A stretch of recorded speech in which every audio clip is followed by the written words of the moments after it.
बच्चों, मैं शशि चंद्रा आप सभी का स्वागत करती हूँ आपके अपने YouTube channel study with Chandra Shashi पर। तो कैसे हैं प्यारे बच्चों, आशा करती हूँ आप सभी अच्छे और स्वस्थ होंगे। तो चलिए आज हम जो आपकी कक्षा 3 की जो हिंदी की किताब है रिमझिम, ठीक है, उसका जो पार्ट 3 है मन करता है, उसके प्रश्न उत्तर करेंगे। तो चलिए करते हैं। पहला प्रश्न है बच्चों, सूरज आसमान में दौड़ क्यों लगाता है या क्यों लगाता होगा? तो इसका आंसर क्या है? इसका आंसर है बच्चों, रोज संसार को प्रकाश मिल सके इसलिए सूरज आसमान में दौड़ लगाता होगा। प्रकाश का मतलब क्या होता है? उजाला या किरणें, जिससे कि धूप निकलती है और धूप से क्या होता है? उजाला। ठीक, तो संसार में सूरज इसीलिए आसमान में चक्कर लगाता है, मतलब दौड़ लगाता है। तो रोज संसार को प्रकाश मिल सके इसलिए सूरज आसमान में दौड़ लगाता है। प्रकाश का मतलब होता है बच्चों उजाला। जो धूप निकलती है ना, जब सूरज निकलता है तो धूप की किरणें निकलती हैं, उससे क्या हो जाता है? प्रकाश हो जाता है, मतलब उजाला हो जाता है, सुबह हो जाती है। और सूरज चक्कर कैसे लगाता है? पूरब दिशा से लेके पश्चिम दिशा पर, मतलब इधर अगर पूरब है और इधर पश्चिम है तो इधर उगेगा और धीरे धीरे धीरे धीरे ऐसे करके पश्चिम में जाके छिप जाएगा। तो उसे बोलते हैं दौड़ लगाना। ठीक है, किसके द्वारा? सूरज के द्वारा। अगला क्वेश्चन है आपका, चिड़िया शोर क्यों मचाती होंगी? तो उत्तर है, चिड़िया पेड़ों पर उछल कूद करके खुश होती होंगी इसलिए शोर मचाती होंगी। आप भी ऐसे करते हैं ना क्लास में, जब टीचर नहीं होती, अध्यापिका नहीं होती या सर नहीं होते तो आप भी उछल कूद करते हैं और खूब शोर मचाते हैं और खूब खुश होते हैं, है ना? इसी तरीके से चिड़िया भी शोर मचा रही हैं। आगे है क्वेश्चन नंबर 3, चंदा तारों पर क्यों अकड़ता होगा? तो उत्तर है इसका, चंदा बाकी तारों से बड़ा व ज़्यादा चमकदार है इसलिए अकड़ता होगा, क्योंकि तारे तो छोटे छोटे होते हैं और चंदा बहुत बड़ा होता है। तो जो बड़ा होता है क्लास में वो भी तो अकड़ता है ना छोटे बच्चों पर। इसी तरीके से चंदा तारों पर अकड़ दिखाता होगा अपनी, क्योंकि चंदा बड़ा है और जो तारे हैं वो छोटे छोटे हैं इसलिए। अगला क्वेश्चन है बच्चों, दादा घर में कैसे धौंस जमाते होंगे? जो दादाजी होते हैं घर में वो कैसे धौंस जमाते हैं? तो दादा घर में शरारत करने को मना करके कहीं आने जाने पर रोक लगाकर धौंस जमाते हैं।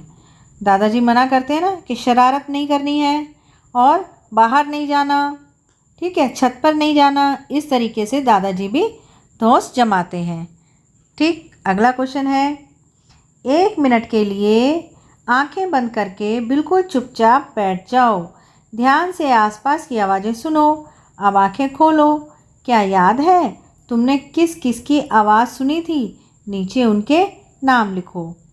तो इसका उत्तर है बच्चों, हमें पक्षियों की आवाज़, पंखे, टीवी या एसी की आवाज़ें, खेलते या रोते बच्चों की आवाज़ें, गाड़ियों के हॉर्न की आवाज़ें इत्यादि सुनाई देती हैं। कई बार ऐसा होता है ना कि हवा चलती है तो पत्ते खर खर करते हैं, उनकी भी आवाज़ें सुनाई देती हैं। बाल्टी में पानी भर रहा होता है टंकी से तो उसकी भी आवाज़ सुनाई देती है। तो आप ये महसूस करेंगे कि आपको कौन कौन सी आवाज़ें सुनाई देती हैं। ठीक है, कौवे की, पक्षियों की भी आवाज़ें सुनाई देती हैं, है ना? अगला क्वेश्चन है, 1 मिनट के लिए आंखें बंद करके बिल्कुल चुपचाप बैठ जाओ, ध्यान से आसपास की आवाज़ें सुनो। इनमें से कौन कौन सी आवाज़ें बहुत शोर करती हैं या कौन कौन बहुत शोर मचा रहे थे? तो हवाई जहाज़ की आवाज़ बहुत तेज़ आती है, ठीक है, शोर करते हुए बच्चे, रोता हुआ बच्चा इत्यादि बहुत शोर मचा रहे थे। कई बार जाम लग जाता है तो गाड़ियों के हॉर्न की भी बहुत तेज़ आवाज़ आती हैं, है ना? है, तुम्हारे घर और स्कूल में किसका क्या करने का मन करता है? लिखो और अपनी सूची अपने साथियों से मिलाकर देखो। देखो ये दे रखी है सूची, मतलब यहाँ पर बच्चे का नाम लिखना है और उसका क्या मन करता है वो आपको यहाँ लिखना है कॉलम में। ठीक है, तो यहाँ देखो नाम, मतलब आपकी दीदी होंगी घर में तो लिख दिया दीदी। खेलना वह टीवी देखने का मन करता है।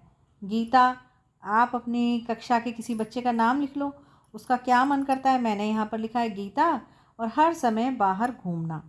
और साक्षी का मन करता है हवाई जहाज़ में सैर करना।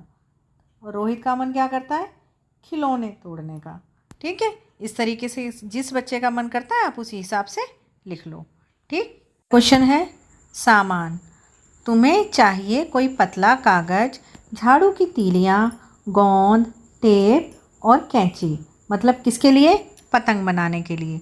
तो इसका तरीका है, कागज़ को चौकोर काटो, उसमें गोंद या टेप से 2 तीलियाँ चिपका लो। मतलब कागज़ को आपको कैसा काटना है, चौकोर। उसमें क्या करनी है, 2 तीलियाँ आपको चिपकानी है।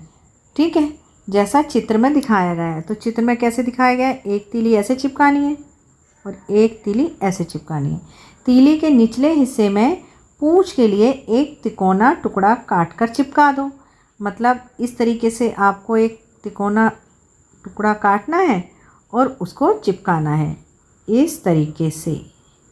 ठीक, पतंग तैयार है। तो आपकी पतंग इस तरीके से तैयार हो जाएगी। ठीक है, इस प्रश्न का उत्तर जैसे पुस्तक में दिया गया है वैसे ही करना है। मतलब आपकी किताब में इस तरीके से आपको बिल्कुल तैयार पतंग बताई गई है कि किस तरीके से आपको बनानी है।